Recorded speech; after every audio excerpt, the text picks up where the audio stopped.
soul is thirsty to see your glory cover all the earth. Sweet Holy Spirit, the flood and the fire, rise up within me to fulfill the will of God.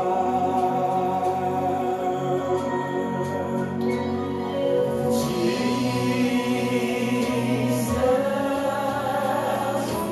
you are my desire.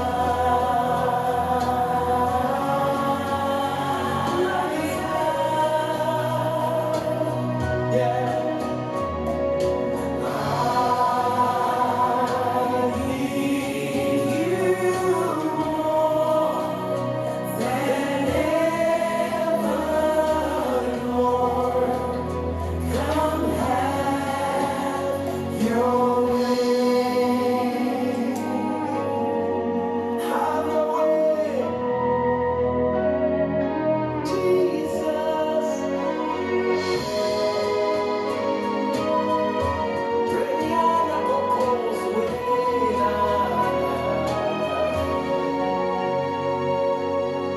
Lord, my heart is longing, my soul is thirsty to see your glory cover all the earth. Sweet Holy Spirit, sweet Holy Spirit, yeah, the flood and the fire, rise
du ciel et de la terre, Roi de rois, merveilleux, glorieux, nous te bénissons pour ce moment où nous nous réunissons dans le nom glorieux de ton Fils Jésus-Christ notre Seigneur. Merveilleux Saint-Esprit, glorieux Esprit de Dieu, prends le contrôle de tout, prends le contrôle de nos pensées, prends le contrôle de cet endroit. Viens régner, viens te manifester, viens manifester la gloire de Jésus sur nos vies. Merci pour ta présence infinie. Dans le nom de Jésus, nous avons prié. Amen. Amen. Amen. Amen. Bienvenue dans ce culte de dimanche. Aujourd'hui, nous allons poursuivre notre thème de l'année, le thème de la grâce. Et spécialement aujourd'hui, nous allons aborder le sujet de la grâce qui nous enseigne la crainte de l'Éternel. La grâce nous enseigne la crainte de l'Éternel. Nous allons d'abord ouvrir nos Bibles et nous prenons le texte de Jean 8, à partir du verset 1 jusqu'au verset 11. Oh, nice. Jean, chapitre 8, du verset 1 jusqu'au verset 11. Je lis dans le nom de Jésus. Jésus s'est rendu à la montagne des Oliviers, mais dès le matin, il alla de nouveau dans le temple et tout le peuple vint à lui. S'étant assis, il les enseignait. Alors, les scribes et les pharisiens amenèrent une femme surprise en adultère et la plaçant au milieu du peuple, ils dirent à Jésus, « Maître, cette femme a été surprise en flagrant délit d'adultère. Moïse, dans la loi, nous a ordonné de lapider de telles femmes. Toi donc, que dis-tu » Il disait cela pour le prouver, afin de pouvoir l'accuser. Mais Jésus, s'étant baissé, écrivait avec le doigt sur la terre. Comme il continuait à l'interroger, il se releva et leur dit que celui de vous qui est sans péché jette le premier la pierre contre elle. Et s'étant de nouveau baissé, il écrivait sur la terre. Quand ils entendirent cela, accusés par leur conscience, ils se retirèrent un à un, depuis le plus âgé jusqu'au dernier, et Jésus resta seul avec la femme qui était là au milieu. Alors, s'étant relevé, et ne voyant plus que la femme, Jésus lui dit, « Femme, où sont ceux qui t'accusaient? Personne ne t'a-t-il condamné ?» Elle répondit, « Non, Seigneur. » Et Jésus lui dit, « Je ne te condamne pas non plus. Va et ne pêche plus. » Amen. Amen. L'histoire est très bien connue. C'est l'histoire de la femme qu'on appelle la femme pécheresse. Dans d'autres versions, on dit la femme adultère. Dans cet enseignement, nous voulons d'abord voir trois aspects. Le premier aspect, grosso modo, nous voyons comment la loi et nous voyons comment la grâce traitent deux situations. En général, en bref, la loi est manifestée et représentée par les scribes et les maîtres de la loi et les pharisiens. Parce que la parole de Dieu, dans le texte nous avons dit, ils disent, les pharisiens et les scribes ont dit, Moïse dans la loi nous a dit de faire ceci. En fait, les pharisiens et les scribes étaient les représentants de la loi.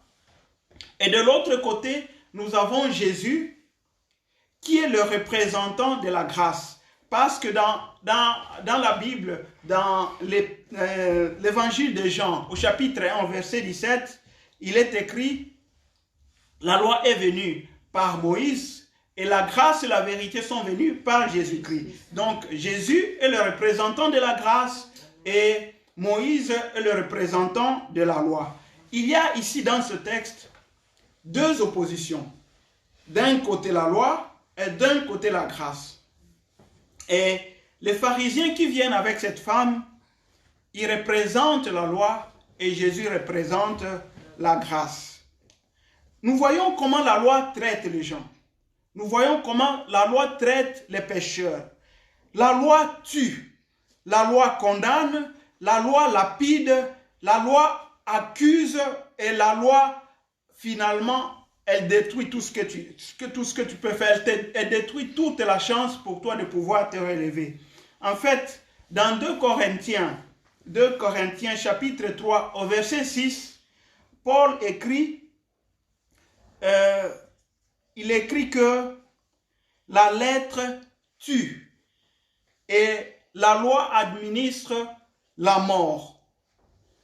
Mais nous qui sommes dans la grâce, nous sommes conduits par l'Esprit et l'Esprit vivifie. Vivifier, ça signifie donner la vie. Quand on est dans la grâce, on est conduit par le Saint-Esprit et le Saint-Esprit donne la vie. Ce sont là deux oppositions, grosso modo, qui montrent ce que la loi fait et ce que la grâce fait d'une personne qui a commis un péché.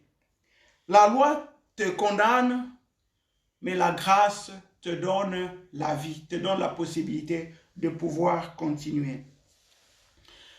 Est-ce que, parce que la loi a pardonné, parce que la grâce pardonne, est-ce que parce que la grâce te donne la possibilité de pouvoir commencer et de continuer, c'est pour cela, est-ce qu'on peut conclure par là que la grâce te donne la permission de commettre le péché? Voyons comment Jésus traite le péché. Et voyons comment la loi traite le péché. Parce qu'il y a une différence entre la personne qui commet le péché et le péché. Jésus fait une très grande différence entre les deux. Il traite avec miséricorde envers le pécheur, mais il traite durement le péché. Voyons comment Jésus traite le péché. Allons dans Matthieu chapitre 5, nous allons lire le verset 20, le verset 20, 21, 22, et puis nous allons sauter au verset 27 jusqu'au verset 28, pour voir comment Jésus traite le péché. Matthieu 5, verset 20 jusqu'au verset 22, et puis Matthieu 5, verset 27 jusqu'au verset 28. Jésus, ça faisait partie du sermon de la montagne, et Jésus ici est en train d'enseigner les gens, il enseigne la foule. Il dit ceci: « Car je vous le dis, si votre justice ne surpasse pas celle des scribes et des pharisiens, vous n'entrerez point dans le royaume des cieux. Vous avez entendu qu'il a été dit aux anciens, tu ne tueras point, celui qui tuera mérite d'être puni par les juges. Mais moi je vous dis que quiconque se met en colère contre son frère mérite d'être puni par les juges, que celui qui dira à son frère, Raka, mérite d'être puni par le Sanhédrin, et que celui qui lui dit insensé mérite d'être puni par le feu de la gêne. Au verset 27, vous avez appris qu'il a été dit, tu ne commettras point d'adultère. Mais moi, je vous dis que quiconque regarde une femme pour la convoiter a déjà commis un adultère avec elle dans son cœur. Voyez-vous comment Jésus est radical face au péché. Il est plus sévère que la loi. La première chose que nous voyons entre la loi et la grâce, face au péché, la loi, elle, se contente de regarder l'acte extérieur. Il ne fait que regarder l'action que tu as commise. Si il n'y a pas faute tant que tu n'as pas tué. Il y a faute lorsque tu allonges ta main et tu détruis la vie de la personne. C'est alors qu'il y a faute pour la loi. Et la loi se contente tout simplement de punir la faute. Mais dans la grâce, avec l'enseignement de Jésus-Christ, ce qui est spécial avec Jésus-Christ, c'est qu'il ne se contente plus tout simplement de regarder l'acte extérieur, il regarde l'intérieur. Parce que les actes extérieurs viennent de ce que nous pensons en nous, de ce que nous avons cultivé dans notre cœur. Dans l'évangile, dans Luc chapitre 6, au verset 46, au verset 45, la parole de Dieu dit, une bonne personne tire de son cœur, de l'intérieur de son cœur, ce qu'il fait. Et la personne méchante tire le mauvais acte qu'il fait de l'intérieur de son cœur. En fait, tout ce que nous faisons et tout ce que nous disons vient de ce que nous avons dans notre cœur. Mais alors, la loi, quand elle punit uniquement l'acte extérieur, elle oublie que l'acte extérieur est résultat en fait de ce que nous avons médité en nous. Et Jésus-Christ prend cela au sérieux. Il dit, c'est ce que tu fais à l'intérieur de toi qui est la cause de la faute, et c'est cet acte-là qui doit être puni. C'est pourquoi, quand tu regardes quelqu'un, tu regardes une femme, ou si tu es une femme, tu regardes un homme, et tu la convoites, tu as déjà commis la faute envers lui. J'étais en train de méditer sur cette parole et je me disais, où est la grâce dans cette histoire? Jésus n'est-il plus sévère? N'est-il pas plus sévère que la loi? Où est la grâce dans cela? Et d'un coup, ce matin, le Saint-Esprit m'a ouvert et il m'a dit, regarde le verbe mérite. Mérite. Jésus dit, il mérite. Ça ne signifie pas qu'on administre nécessairement cela. C'est-à-dire, ce que nous méritons, c'est ce que la loi dit. Ce que nous méritons, c'est ce que les règles de Dieu disent. C'est ça que nous méritons. Mais la grâce fait que nous échappions à ce que nous méritions parce que Dieu nous accorde son pardon. C'est ça la bonté de Dieu. C'est en cela que la grâce est spécifique. Bien que nous méritions la punition, bien que nous méritions la peine de mort, mais la grâce est abondante, elle fait que sur la vie des pécheurs, la bonté de Dieu puisse être manifestée. Mais dans la loi, il n'y a pas de place pour la miséricorde. Tu commets la faute, on t'amène en prison, tu reçois la punition pour la faute. Et quand les pharisiens et les scribes sont venus avec cette femme, et ils disaient, cette femme a fait ceci et ceci, et la loi, Moïse nous a ordonné de lapider, c'est-à-dire de jeter des pierres sur cette femme jusqu'à ce qu'elle meure. Ils étaient en train de citer en fait Lévitique au chapitre 20 au verset 10 et Deutéronome au chapitre 22, verset 22. Mais ils avaient oublié que Moïse avait ordonné que l'homme et la femme aussi soient amenés pour qu'ils soient lapidés. En fait, ils étaient les hommes, ils étaient devenus un peu injustes envers la femme. L'homme aussi devait être amené là, et la femme devait être amenée là, pour que tous soient punis. Mais ce que je voudrais vous faire remarquer ici, c'est que la loi s'attelle à l'acte, s'attache à l'acte, ne regarde pas le cœur. Ainsi, en faisant seulement attention à l'acte extérieur, la loi donne place à l'hypocrisie. La loi laisse place à l'hypocrisie. Donc, tu peux commettre toutes les fautes du monde. Si on ne t'a pas encore pris, tu n'as pas de faute. Tu vas vivre comme si tu n'avais pas commis de faute. Et à la fin de l'année, à la fête de Yom Kippour, au moment où on va confesser les péchés devant le prêtre, on amène juste un agneau, on dit, bien j'avais fait ceci, j'avais fait ceci, j'avais fait ceci, et le prêtre imposerait la main sur toi, il transférait tes péchés sur l'agneau, et l'agneau serait abattu. Ce serait comme ça. Mais la conscience du péché ne serait pas dedans.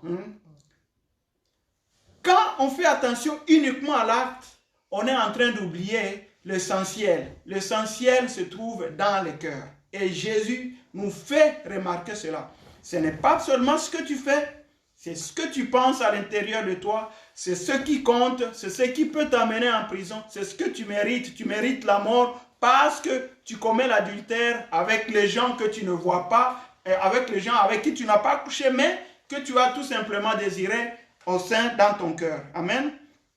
C'est ça la grâce. La grâce est plus sévère face au péché par rapport à la loi. Mais c'est très bon parce que la grâce de Dieu, tout en étant sévère envers le péché, elle est très bonne envers le pécheur, envers la personne qui commet le péché. Jésus n'a pas dit à cette femme adultère, tu as bien fait. Ce n'est pas ce que Jésus a dit. Il lui a donné la possibilité tout simplement de pouvoir recommencer une vie victorieuse. Il lui dit, moi je ne te condamne pas non plus, va, mais ne pêche plus. C'est ça la spécificité de la grâce. Elle nous donne la possibilité, en nous pardonnant nos péchés, Dieu nous donne une nouvelle chance de pouvoir recommencer, de pouvoir avancer dans sa bonté. Ainsi donc, la grâce nous enseigne.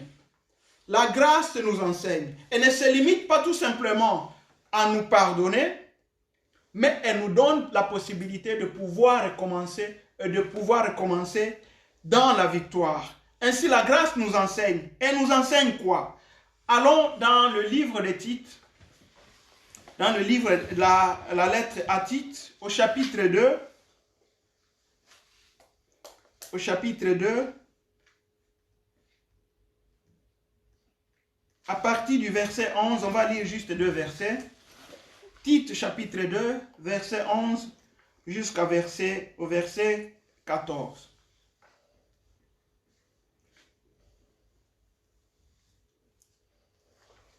Tite chapitre 2, verset 11 jusqu'au verset 14.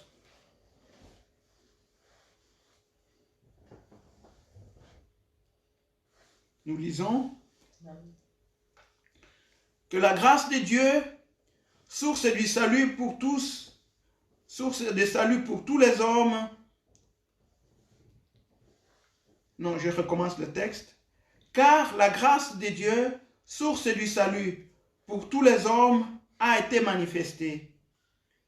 Elle nous enseigne à renoncer à l'impiété et aux convoitises mondaines et à vivre dans le siècle présent selon la sagesse, la justice et la piété, en attendant la bienheureuse espérance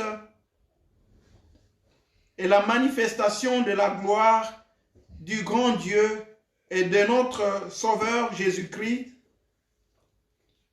qui s'est donné lui-même pour nous afin de nous racheter de toute iniquité et de se faire un peuple qui lui appartient, purifié par lui et zélé pour les bonnes œuvres. Amen. La grâce de Dieu ne se contente pas tout simplement de pardonner les pécheurs.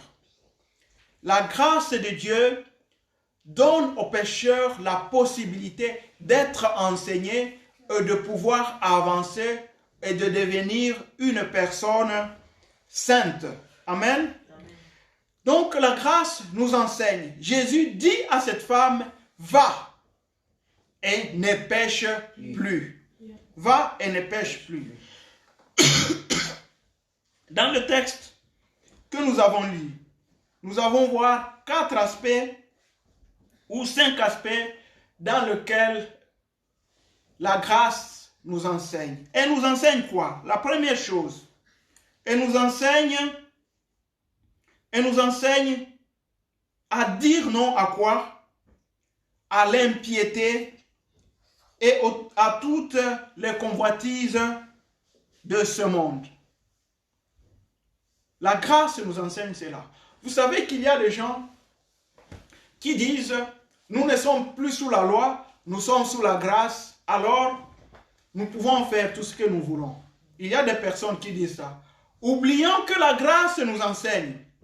La grâce nous enseigne à ne pas vivre dans ce monde, dans l'impiété et dans les convoitises de ce monde. Tu n'iras jamais plus loin. Jamais tu n'iras loin dans ta vie si tu crois que tu peux faire tout ce que tu veux. Si tu crois que tu peux vivre dans la facilité. Si tu crois que tu peux vivre à satisfaire tous tes désirs, tu n'iras jamais loin. Parce que la grâce de Dieu t'enseignera. La grâce de Dieu t'enseigne de dire non. Si tu laisses tout ce que les gens du dehors te disent et que tu dis oui, oui, oui, oui à tout, sache que tu n'iras jamais loin dans ta vie. Jamais.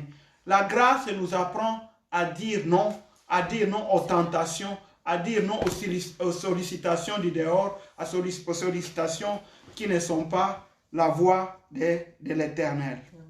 La grâce nous enseigne autre chose. Elle nous enseigne à vivre selon la sagesse et la justice et la piété. La piété, c'est la crainte de l'Éternel. Nous devons vivre, si nous sommes sous la grâce, nous devons vivre sous la crainte de l'Éternel. Nous devons savoir que nous devons nous sanctifier. Nous devons vivre dans le respect des commandements de l'Éternel. La loi nous enseigne autre chose. Elle nous enseigne à vivre dans l'attente du retour de Jésus. Un chrétien qui est sous la grâce doit savoir que sa vie ne s'arrête pas tout simplement ici. Nous devons vivre dans l'espérance en sachant que Jésus-Christ revient. Nous devons le savoir. Nous devons d'ailleurs nous réjouir de ce retour. Nous devons même prier pour que ce retour puisse arriver le plus tôt possible. Parce qu'en continuant à vivre dans ce monde, nous sommes exposés à tous les dangers. Nous sommes exposés aux attaques de l'ennemi. Nous sommes exposés à toutes les maladies. Donc nous devons, si nous sommes réellement dans la grâce de Dieu, souhaiter que Jésus-Christ puisse venir. La grâce nous enseigne autre chose. Elle nous enseigne à nous rappeler l'œuvre de la croix pour notre purification.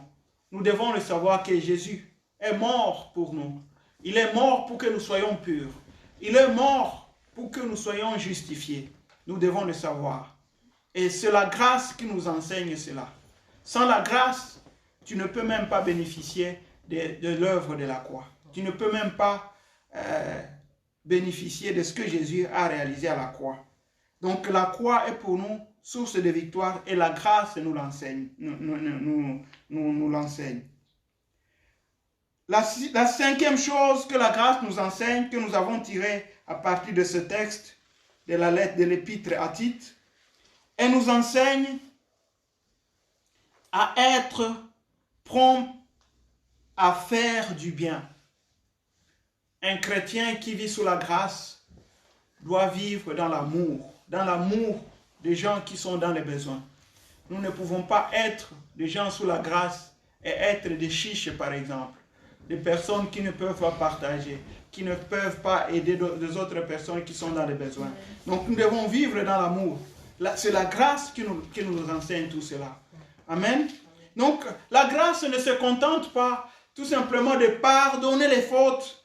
La grâce ne se contente pas tout simplement de ne pas condamner les gens, de ne pas accuser les gens. La grâce nous enseigne. Donc tu ne peux pas vivre sous la grâce, je le répète encore une fois, et vivre ta vie en faisant tout ce que tu veux, parce que nous sommes sous la grâce. Beaucoup de gens qui interprètent mal la grâce vivent dans le péché parce qu'ils savent Jésus va pardonner, Jésus est miséricordieux, Jésus nous aime, Jésus... Et ils continuent dans la vie comme ça. En réalité, les personnes qui vivent de cette façon-là, ils ne sont pas sous la grâce. Ils ne sont pas sous la grâce. Ils sont en train de prononcer tout simplement des paroles inutiles qui ont rapport avec un discours religieux, mais qui n'ont rien à faire avec la grâce de l'Éternel. Vous savez, dans la parole de Dieu, il y a 2 avertissements au sujet de la grâce de Dieu. Si nous ouvrons nos Bibles et nous lisons 2 Corinthiens au chapitre 6 et au verset 1, il y a là un avertissement que Paul envoie aux chrétiens de Corinthe et à nous tous. Il dit ceci, 2 Corinthiens 6, verset 1, « Puisque nous travaillons avec Dieu, nous vous exhortons à ne pas recevoir la grâce de Dieu en vain. Ne recevons pas la grâce de Dieu en vain. » Recevoir la grâce de Dieu en vain, c'est quoi? Ça signifie tout simplement prétendre que nous sommes sous la grâce de Dieu. Et la grâce, lorsqu'elle commence à travailler en nous, elle commence à venir en nous. D'un coup, nous ne nous laissons pas enseigner par cette grâce. Eh bien, nous faisons tout ce que nous faisons, tout ce que nous voulons, nous faisons tout ce que nous désirons faire. Et la grâce, c'est ce que nous demande de craindre le Seigneur. Nous ne pensons pas à ça. Ça, c'est tout simplement recevoir la grâce de Dieu en vain. C'est-à-dire la recevoir, c'est-à-dire écouter ce que la parole de Dieu te dit et ne pas tenir compte de ce que la parole de Dieu est en train de t'inviter à faire. Tu dois recevoir la grâce de Dieu et travailler là-dessus. Laisse que la grâce de Dieu te transforme. Laisse que la grâce de Dieu travaille sur toi. Laisse que la grâce de Dieu puisse faire de toi une personne sainte. Et dans Jude, au verset 4, la lettre de Jude qui a juste un chapitre, au verset 4, Jude 4, il est écrit ceci, « Car des hommes dont la condamnation est depuis longtemps annoncée dans les Écritures se sont infiltrés parmi vous. Ce sont des impies qui travestissent en débauche la grâce de notre Seigneur en régnant Jésus-Christ comme seul maître et Seigneur. » Ça signifie quoi? Il y a des personnes. Paul est en train d'écrire aux chrétiens et il leur dit, faites attention. Parmi vous, il y a des gens qui se sont introduits. Et ce sont des personnes qui sont condamnées d'avance. Ils ont leur destinée vers l'enfer. Mais ils se sont introduits parmi vous et ils sont en train de transformer la grâce de Dieu en quoi? En débauche. C'est-à-dire, ils font tout ce qu'ils veulent, ils font des bêtises. En fait, vous connaissez l'histoire Vous connaissez l'histoire de deux fils de l'île de sacrificateur. Il y a des personnes dans les églises qui font ça. Ils sont appelés pasteurs, ils sont appelés serviteurs de Dieu, ils sont en train de conduire des chorales, ils sont en train de conduire les jeunes, mais en fait, ils utilisent le mot grâce au moment où ils sont en train de courtiser même les filles, ou sont en train de courtiser les garçons, parce que ça peut être aussi des filles. Ils disent, nous sommes sous la grâce. Ils sont en train de transformer la grâce de Dieu en débauche. Et ils vivent dans le péché perpétuellement comme ça, en disant, nous sommes sous la grâce, nous sommes sous la grâce, nous sommes sous la grâce. Ces personnes-là sont sous la condamnation. Nous devons faire attention, nous ne devons pas transformer la grâce de Dieu en source de débauche ou en permission pour pouvoir faire le péché. Donc nous devons faire attention dans notre vie. La grâce nous enseigne et travaille en nous régulièrement et travaille en nous. Donc nous devons examiner notre cœur et voir ce qui est dans notre vie qui ne va pas. Où est-ce que nous sommes en train de détruire la grâce de Dieu? Où est-ce que nous sommes en train de le faire en sorte qu'elle ne puisse pas vraiment produire les effets qu'elle doit produire dans notre vie? Nous devons nous examiner et vivre sous la grâce de Dieu.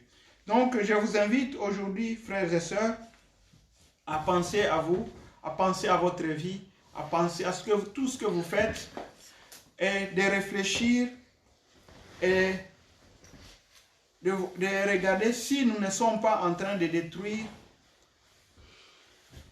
et de recevoir la grâce de Dieu en vain sans que nous puissions l'utiliser de façon efficace afin que nous soyons transformés, afin que nous soyons réellement des fils de Dieu. Et la grâce de Dieu vient d'abord dans la vie de quelqu'un lorsque cette personne a reçu Jésus-Christ comme son Seigneur et son Sauveur. La grâce de Dieu n'est pas disponible pour n'importe qui.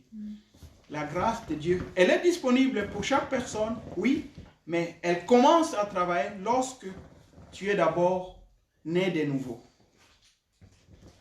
Ce n'est pas à un païen que la grâce de Dieu commencera à travailler. Il faut d'abord accepter Jésus-Christ, parce qu'elle est venue par Jésus-Christ.